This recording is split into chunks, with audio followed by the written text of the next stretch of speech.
სამსახურში არიან თავი.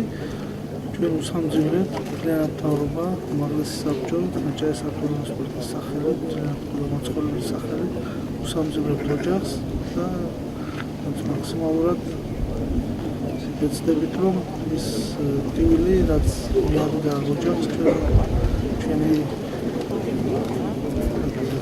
ჩამოსული და სხვა მოქმედებებით, რაც შეიძლება დავგვეღოთ ამ ოჯახის შეუცვლელობა. საქართველო არის სოფლიოს ნაწილი და ამ ნაწილსაც საკუთარი წვლილი შეაქვს ასე ვთქვათ სოფლიოს წესრიგში.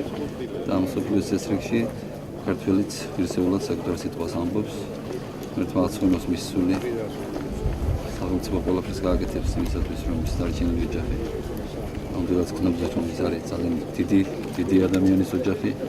ქართულ ჯარისკაცებს ხმენება მინდა უსურვო.